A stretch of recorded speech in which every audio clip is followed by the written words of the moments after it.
Marhaba guys. So, nakabalik na kami ng bahay. Ako na lang ang isa. Ha! Huy!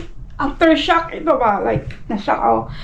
Doon pa sa pagkagising ko ng umaga sa hotel. Maaga kami nagising 6:30 ni Bossing kasi meron siyang flight na 11. Wala pa kasi siyang ibang piloto guys. So, siya muna ang magpa-fly.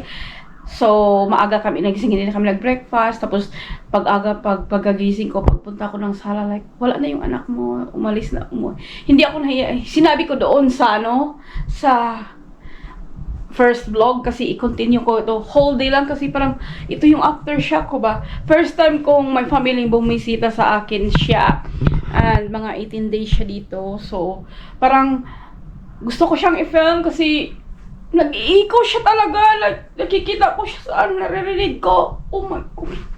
Tapos, may mga gamit na naiwan. Like, hindi siya intentional na naiwan. So, parang gusto kong ipakita pala.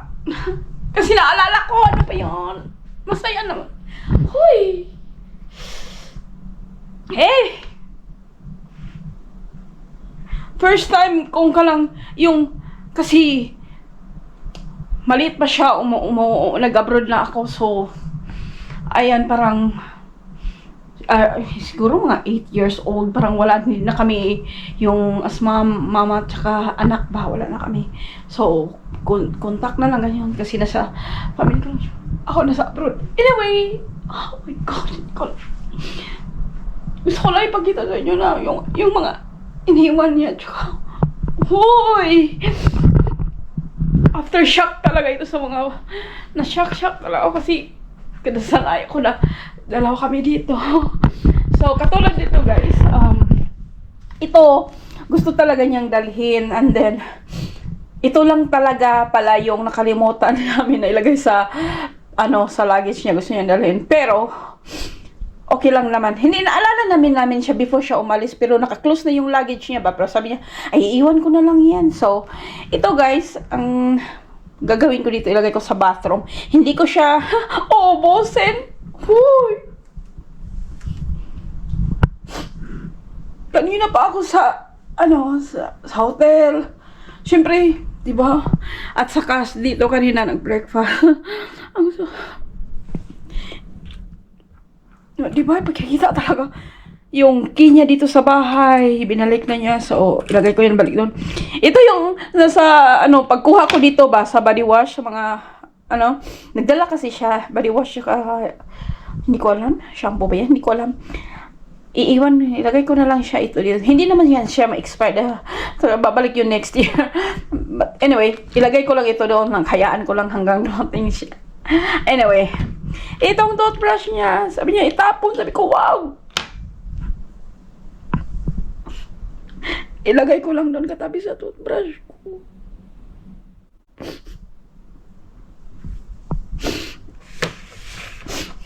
Iniwan na lang niya to kasi nilagay niya ito sa yung hand carry. Sabi ko, hindi mo naman yan magagamit. Tapos na-close na din yung hindi pa na-close. Sabi niya, sige, iwan ko na lang sa'yo. Ano ba? Over. And then, meron din dito. Kasi, nung papunta kami Dubai, guys, like, kasi nagpa-nails pa kami, kulang sa oras, tapos 2:00 na ata kami pumunta na Dubai. Sabi ko, bigay ko sa'yo to para sa hair mo na. Kung ayaw mong, siya. Okay, so naiwan. Ito, gusto naming ubusin. Hanggang ngayon, meron pa. Pero, siguro, this week na lang. Ito, maubos ko lang. Ayan. Ang liit, pero ang tagal. Ito din, binigay ko sa kanya. Same din, nakalimutan ko din. I think yung lip balm, parang gustong-gusto niya yan. Pero nabigay ko na yung full size na meron ako ng mga backup. So, kinuha na din niya. So, ewan ko So, ayun guys, gusto kong i-pam sa inyo na aftershock ko na. Jeez. Ayan na ako ha. Hanggang dito sa tulugan niya. Nung papunta kaming Dubai, ayun. Ganyan na yon. Yung black niya, kinuha niya. So sabi ko, ito na nga ang isuot ko. Yung niya guys, yung towel niya. Laban ko na. Inamoy ko kanino. Iwan ko eh. Lahat ng gamit niya nandito. Sobrang punong-puno. Alam niyo yung ano niya, kasi economy lang siya. 30 kg siya. Tapos bumili kami ng 10 kg. So, another luggage, di ba? So, unang luggage is 17. The pangalawa is 19. So, ayan. Another one, gustong-gusto itong dali ng anak ko. Ito yung pool chair, guys, na ginamit natin sa Ras Al Khaimah. Sa may pool. Gustong-gusto niya. Kaso, from here, like, nag 50-50 kaming, like, kasya ba yung luggage niya o hindi. Yung hindi pa na, naisipan namin bumili. Pero like, from 50-50 ba? Itatry doon lang sa Dubai final decision. Pero sabi niya lang dito pa lang na, wag na lang yan, uy. So, ayan, iniwan lang niya. Gusto pa naman niya. Lahat ng mga cabinet ko dito sa room na to, dito, inopen niya talaga yung mga lalaman bag ko, yung tiyan. I think ito lang ang hindi. Pero parang nakita lang niya. One by one talagang pinaanuhan niya yung guys, yung mga makeup of course. So, ayun, nakakuha siya. And punta tayo sa CR. Ganito yung CR ko, guys. Ganitong iniwan namin kasi meron siyang mga nilagay dyan. So, pag dito namin nilalagay. So, pati yung buhok niya. Sabi ko, i-video ko talaga ito. Iniwan mo yung buhok mo dito, Sai. Yung yung lofa. Yan, sa kanya, yan sa akin. Minsan nilalagay niya doon, minsan dito. So, itapon ko na yung dalawa niyan. Mag-new lofa tayo. Siyempre, itapon ko yung lofa, guys, tsaka yung buhok. Sandali. Ay, ito pala, guys. Dalawa din kami. Mas more siya ang nito, anong tawag dito, na gumamit kasi more makeup siya. Like, ako, lipstick na makapal. Oh, yung ko pala, guys, yung Chanel na gusto ko, yung bagong lipstick ko na Chanel, kinuha niya. I mean, hindi niya kinuha. Inask niya. Tapos, binigay ko na lang kasi nagustuhan niya. Since hindi naman mag-i-expire ito, at saka, I know na next year, gusto kong pabalikin siya. Pero hindi natin alam. Hayaan ko na lang muna dyan para makita ko. Para masaktan tayo. Chero. So, dyan na yung shampoo at saka face wash. Hindi siya face wash kasi nakalimutan niya. Shampoo at saka body wash ata yan. Hindi ko alam. Hayaan natin, hindi naman yan nag-expire. So, hindi natin yan i-remove, itatapon hanggang hindi siya babalik. Okay? So, yung toothbrush at saka yung pagtali niya, hindi din natin yan gagalawin. Itatapon kung hindi siya babalik. Dapat siyang magtapon yan. Oh, di ba? Meron pa tayo sa kusina, guys. Hindi pa tayo, tapos. So, ito, guys, binili niya yung nag-grocery kami. Hindi kasi sabi niya gusto niya i-try. Hindi siya na-open. Hindi talaga siya na-inuman. I-set aside natin ito. Hindi din natin gagamitin. Hindi kasi matagal pa din naman mag-expire. 2027 pa naman. So, another reason na balikan niya to. Mabalik siya dito. And, itong yung date nito is, 2026. Ano ba? 2026 siya. Basta, hayaan na lang muna natin dyan. So, siya dapat ang tapon ko. Babalik ka, Sai. Babalik ka. So, ito kung ako itatapon ko na to, pero feeling ko kasi siyang so, hayaan, hanggat hindi babaho, hindi umaamoy yung mga naiwan niya, hindi ko itatapon. So, hayaan ko yan siya dyan. Siya din ang magtapon yan. So, para may reason siya na bumalik dito. Ano naman, guys, ito may nabili ako sa hindi ko siya napakita sa inyo doon sa Global Village. Pero doon, nagbibenta ng iPhone Pro Max na. O mga cases pala. iPhone case, Samsung case, mga ganyan ba. So may nakita ko, this one is 30 dirhams. Ito siya, dalawa merong puti at saka brown. Puti-brown na lang sabihin ko. 30 dirhams. This one is the soft leather shell case. So wireless charging siya, nagustuhan ko. Very ako sa mga cases, guys. Siyempre, yung mapili ako talaga. So, kaya, ayun, ito nagustuhan ko. Kaya nakabili ako ng dalawa. Pag nagustuhan ko talaga, bibili ako ng anong kulay o nagustuhan ko. GoPro ang gamit ko kasi sobrang puno na yung DJI Osmo ko. Kailan kong i-double check yun. Para, ayan yung brownish color and the white one. Gusto ko siya, laser siya na, tapos, lagyan ko na lang ng ring pag gusto ko ng ring. Kasi mahilig ako pag lagyan ng ring, guys. Hindi naman ako gumagamit ng ganito yung sa charge na ganan. Ganyan kasi hindi siya sa akin ba. Mas gusto ko yung kasi maliit pa ako. Ganyan mag kailangan may hindi maulog. So, ito siya. Ayan. And yan lang muna, guys, kasi I need to do my gagawin talaga. Guys, another one na nakita ko, Pocari. Lagi ko siyang tinatawag na kapuri, Pocari. Kasi magtapon ako itapon ko ito, guys. Meron yung katong cover ng cases ko. Cover? Oo. Tapos nakita ko yung Pocari niya. Yan ang ininom niya dito. Siyempre, yan, itapon na natin kasi. Hay nako! Amoyin natin siya, guys. Wala namang amoy kasi hindi naman siya mabaho. Oh, God. Nabuang talaga ako today, guys. Sana maintindihan niyo. Charot. Charot. Oo ba? Lalo na pag first day. So, I think first few days, maybe 3 days, 4 days, or a week. Like, hanggang masanay na. 18 days kaya. So, pag dito siya sa bahay, hindi siya nagpe-breakfast. Nagising na lang siya ng 9, 10, depende. 9, 10, basta wala pang 8, hindi pa siya talog pa. 9, 10, 11, I don't know. Basta, as long as magising na siya before lunch kasi alis kami ng hapon. So, madami kaming hindi na napuntahan ha. Kasi yung time talaga, and na-explain ko na yun sa mga past vlog. Hirap. So, I think so far, I'm good now. For now. So, let's see in a few days. So, guys, nakabalik na ako from grocery. Nagpunta lang ako sa Sharap DJ, tsaka sa Brands for Less at grocery. Gusto kong mag corn beef today. Wala, na-miss ko lang like nung nasa fruit area ako ba. Tapos may vegetable, sabi ko gusto ko magkuha ng onion.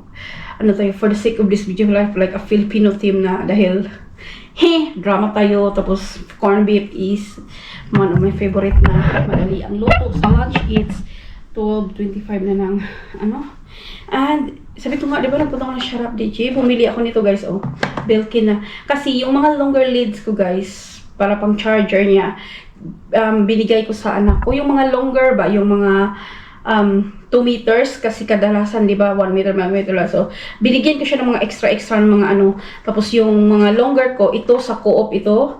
So, yung mga longer ko, tag 2 meters, isa-isa lang kasi yun. So, bumili na lang ako kasi mas madali ako makabili dito kaysa doon, di ba? Budget pag nasa Pinas. So, ang dami niyang nakuha ng mga charger sa akin, kahit shorter lang, binigyan ko siya. And, magamit din naman niya kasi yung phone niya, iPhone Pro Max, is Type-C na tayo. So, yung type, ko dito is, guys, lighting USB. Yung old one ko, ang old one ko, yung flat lang is yung iPad mini. So, yun pa yung old style na charger ang ko. Pero the rest ng mga gamit ko is yung mga flat na Type-C na. So, ayan, magluto muna ako guys kasi sobrang gutom na ako. And ka-message lang ng anak ko guys, nag-land na sila. Pero nag-message siya akin 12:15. So 12:38 na kasi syempre may ginagawa pa ako. So wala, gusto ko lang siyang sabihin. And hindi ko alam kung nakita niyo ba ito. Ito yung cover na nabili ko guys, ganyan siya. Mahilig di ba ako sa ring. Pero during that time, ito lang kasi ang nakita ko. Tapos kailangan ko na kasi yung yung gamitin ko na ito yung phone ba para masanay na habang andito pa siya kasi binigay ko yung phone ko sa pamilya ko. So ayun na, okay naman para masanay na lang agad-agad na wala na akong ibang anong cover. So anyway ayun lang muna. So wait sa guys. So guys, lunchtime na. Gutom na ako. Well, nag-catch up ako kay OG Diaz na mga showbiz update. Charot. So, kain tayo guys. So guys, tapos na itong vlog na to. So, it's end up na mga 1:26. So, maybe half of day vlog lang ito sa bahay. Meron akong mga na-post. Anong tawag doon? Hindi ko in-upload muna ba kasi inuna ko yung mga vlog namin ng anak ko para hindi mas masyadong late. Meron akong either 3 or 4 videos na before pa dumating yung anak ko. Pero sabi ko, hindi, mamaya na lang na yan. Unahin ko muna yung vlog na nandito siya. Para hindi siya sobrang late. And meron isang vlog doon na ang naka-title is House Vlog Unboxing Thingy. Kasi siya yung tinutukoy ko doon guys. Kasi one day before ata siya dumating. 1 day or 2 days before siya dumating. Nag-house vlog ako. Hindi ko na maalala yung title ko na lang ang nakita ko. So, alam ko may mga sinasabi ako doon. House vlog, haul, unboxing thingy. Na siya kasi tinutukoy ko doon. So, by the time you watch the house vlog, is tapos na din yung bakasyon niya. Hindi ko kasi ma-mention doon kasi hindi pa nga siya hindi pa siya nakapunta dito ba? Hindi pa siya nakapas sa immigration, lalo na sa immigration sa Pinas, di ba? So, hindi ko masabi-sabi sa vlog na darating yung anak ko kasi ayoko mag-happy na unless na safe na sabihin na andito na siya. Pero kasi Kaya nga, kasi dahil sa mga immigration sa Pinas, sa Cebu, sobrang okay naman, wala naman masyadong chiche-boriche sa Cebu, more Manila. Pero, I just wanna make sure na hindi ako mag-mention sa pangalan niya or sa sabihin kong anak ko na pupunta. Kasi, natakot ako kasi ayokong unahan yung pangyayari. So, then, pag nagsabi ko, tapos hindi matuloy or something, kaya, yung house vlog unboxing thingy, yun ang like, pinaka-last na bago siya dumating. So, kasi may tinutukoy kasi ako doon na basta. Shukran for your watching guys sa vlog namin na nandito siya. So, yeah, and yeah, see you on the next one. Bye-bye!